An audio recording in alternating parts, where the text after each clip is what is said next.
Apa yang akan terjadi jika iblis menikah dengan manusia? Ini terangkum dalam drama terbaru Song Kang yang berjudul My Demon. Demon sendiri merupakan seorang iblis yang hidup kekal di bumi bersama manusia. Ia suka membuat perjanjian kontrak dengan manusia yang sedang mengalami masa sulit. Demon akan membantu manusia yang sedang mengalami kesulitan, baik dalam segi ekonomi atau yang lain. Namun dalam 10 tahun ke depan, orang yang melakukan perjanjian akan mati dan nyawanya akan pergi ke tempat asal demon sendiri, yaitu neraka. Banyak manusia yang tertarik melakukan perjanjian dengan demon. Namun perjanjian tetaplah perjanjian. Hingga pada akhirnya banyak orang mati di tangan demon. Tapi suatu ketika, demon kehilangan kekuatannya karena melakukan perjanjian. Bagaimana ini bisa terjadi? Ini terangkum dalam episode 1 My Demon. Dan sebelum Mimin ke ceritanya, jangan lupa dukung channel ini dulu ya dengan tekan subscribe, like, dan share.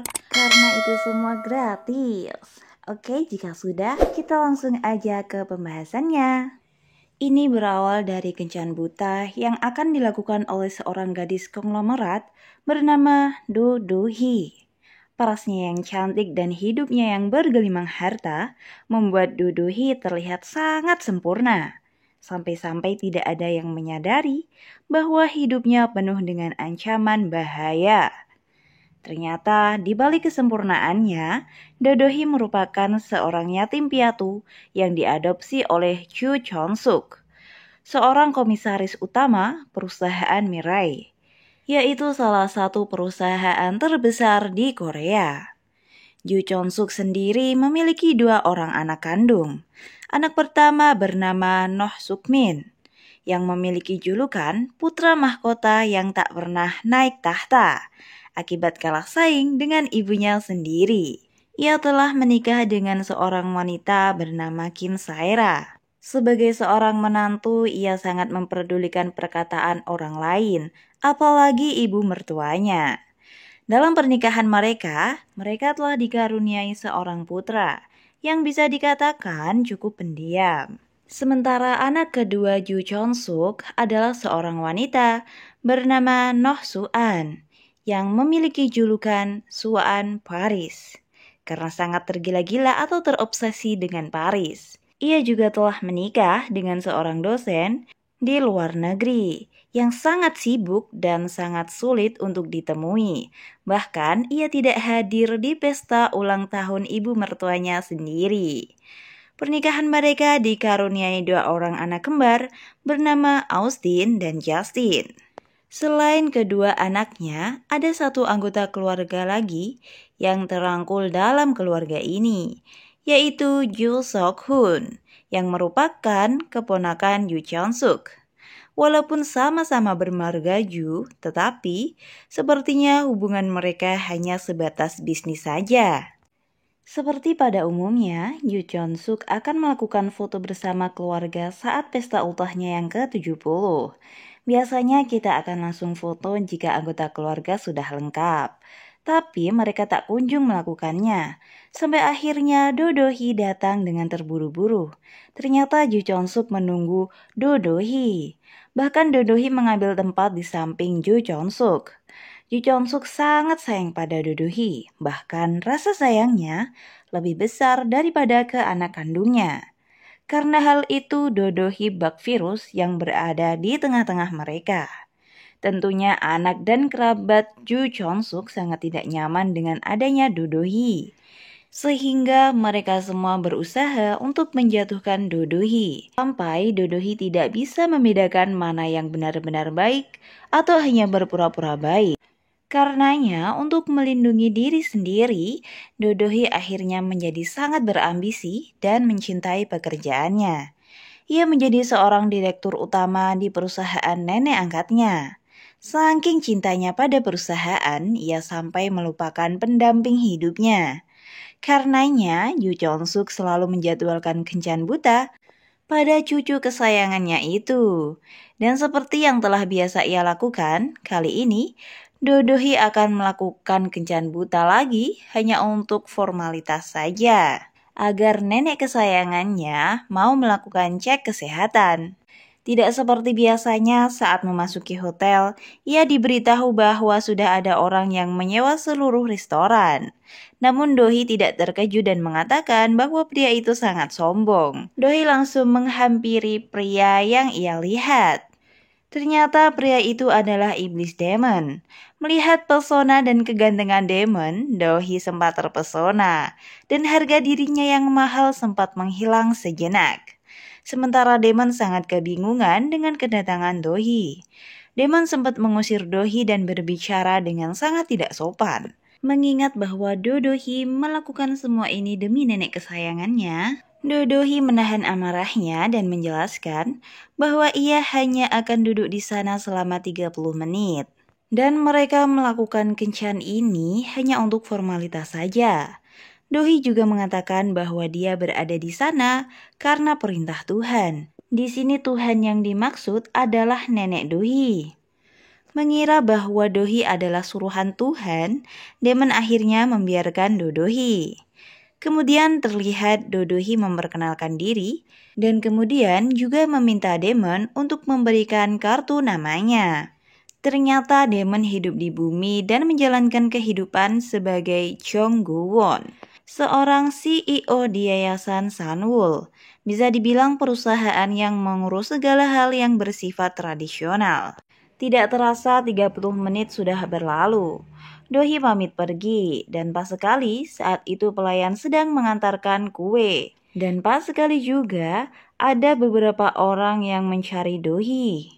Sehingga kue yang dibawa pelayan tersenggol dan terlempar ke arah Dohi. Tapi dengan cepat, Demon menangkap kue itu dan juga menangkap Dohi, kemudian berkata, "Untungnya kamu selamat." Mendengar hal itu, Dohi tersipu malu dan langsung pergi ke kamar mandi. Padahal Demon mengatakan hal itu pada kuenya ya guys. Sementara itu di dalam kamar mandi, Dohi terus terngiang-ngiang pada perkataan dan ketampanan Demon. Sampai-sampai pipinya memerah dan dia terlihat salting sendiri sampai membenarkan make up-nya. Di sisi lain, Demon yang akan menyantap kue pesanannya tiba-tiba diganggu oleh orang-orang yang mencari Dohi tadi. Bahkan orang itu sampai menghancurkan kue Demon. Menanggapi hal tersebut, Demon langsung menghabisi semua orang-orang itu.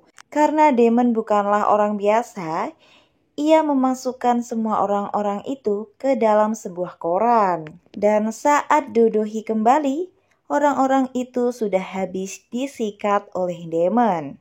Dohi mengatakan bahwa ia akan memakan kue yang dibelikan oleh Demon. Dohi mengira Demon memberikannya kepada Dohi karena saat itu Dohi sedang berulang tahun. Tapi kemudian Demon menjelaskan bahwa kue itu tidak dipesan oleh Dohi dan kemudian ngata-ngatai Dohi. Selanjutnya dalam perjalanan pulang, tiba-tiba Dohi di WA oleh nenek kesayangannya. Neneknya berkata bahwa ini sudah waktunya dan sampai jumpa di surga. Melihat pesan itu, Dohi langsung buru-buru pergi ke rumah sakit menemui neneknya yang sedang terbaring. Dohi langsung menggenggam tangan neneknya dan menangis. Ternyata neneknya sedang tertidur ya guys.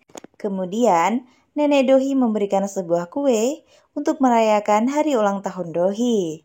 Ternyata hubungan mereka berdua sangatlah spesial ya guys, seperti seorang sahabat. Di sana nenek Dohi juga meminta Dohi untuk segera menikah sebelum ia meninggal. Bahkan nenek Dohi sudah memberikan sepasang cincin kepada cucu kesayangannya. Kemudian saat dalam perjalanan pulang, Dohi ditelepon oleh seseorang tidak dikenal. Orang itu mengatakan bahwa ia mempunyai sebuah file yang akan menguntungkan Dohi dan meminta Dohi untuk menelponnya ulang jika ia membutuhkannya. Sementara itu di sisi lain, ada iblis Demon yang sedang berperan sebagai Guwon. Ia terlihat berjalan di sebuah perusahaan dan melihat sebuah tarian tradisional. Di sana ia ditanyai oleh bawahannya. Kemudian ia menjawab bahwa ia baru saja berkencan. Mendengar ia berkencan, penari yang ia lihat sebelumnya berteriak seakan tidak terima. Kemudian Demon dan bawahannya itu pergi ke ruangannya. Nah, di sini ternyata pria dan wanita yang bersamanya itu adalah seorang jin. Orang yang dulu melakukan perjanjian kemudian diselamatkan oleh Demon. Di sisi lain, pria yang tadi menelpon Dodohi tiba-tiba dibunuh oleh orang tidak dikenal nih guys. Di sisi lain, Dodohi yang akan bertemu dengan seseorang tidak jadi karena orang itu sudah pergi. Akhirnya Dodohi memutuskan pergi ke pantai. Tapi saat di pantai, tiba-tiba ia teringat kenangan masa kecilnya bersama orang tuanya dulu. Sehingga hal ini membuat Dodohi sedih dan akhirnya Dodohi minum-minum sampai malam hari. Beberapa saat kemudian ada seseorang yang mengaku sebagai sopir pesanan Dodohi. Tiba-tiba saat dalam perjalanan, notifikasi aplikasi menyatakan bahwa sopir pesanan Dodohi akan sampai 17 menit lagi. Dodohi yang curiga akhirnya bertanya, "Siapakah kamu?" Kemudian pria itu menghentikan mobilnya dan langsung menyerang Dodohi. Untungnya Dodohi bisa selamat dan keluar dari mobil itu, kemudian berlari keluar. Dan di sisi lain, Demon yang sedang berpatroli menunggu mangsa, tiba-tiba mendapatkan sinyal dari arah Dodohi. Dan tak lama setelah itu, Demon sudah berada di lokasi Dodohi. Melihat kedatangan Jonggu-won, Dohi langsung menghampiri dan memohon pertolongannya. Seperti biasa, Demon membantu seseorang tidaklah cuma-cuma.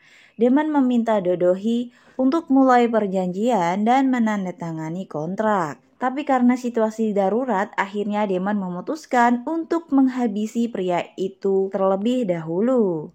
Sementara itu, Dodohi berlari ke arah mobil. Dan saat akan menjalankan mobilnya, tiba-tiba pria yang akan menghabisi nyawa Dodohi terlempar dan memecahkan kaca mobil. Setelah itu Dohi keluar dan didatangi oleh Demon. Sesuai perjanjian sebelumnya, Dohi harus menandatangani kesepakatan. Tapi baru saja salaman ternyata pria tadi masih hidup dan akan menabrak mereka berdua. Demon dengan santai menjentikan jarinya tapi tidak terjadi apa-apa. Karena ternyata kekuatan Demon menghilang. Akhirnya mereka berdua memutuskan untuk menceburkan diri ke dalam laut. Terlihat Dohi sudah tersadar dan Demon terus tenggelam. Dohi melihat Demon dan langsung menyelamatkannya. Tapi sepertinya Dohi sudah tidak kuat lagi dan akhirnya mereka berdua tenggelam bersama. Dan saat tangan mereka bersentuhan, tiba-tiba lambang salib yang berada di tangan Demon berpindah ke tangan Dohi. Tapi untungnya mereka berdua masih hidup ya guys, dan terdampar di sebuah pantai. Demon yang melihat tanda salibnya menghilang sangat kebingungan. Apalagi melihat tanda salib itu berpindah ke tangan Dohi. Nah, kira-kira apa yang akan terjadi di episode selanjutnya? Kita tunggu aja bersama-sama ya guys. Mimin akan buatin di episode selanjutnya. Makanya biar nggak ketinggalan, kalian tekan lonceng agar mendapatkan notif bila channel ini memposting video terbarunya. Makasih telah tonton video ini sampai habis. Mohon maaf bila masih banyak kekurangan dalam konten kali ini. Sampai jumpa di konten selanjutnya. Bye-bye.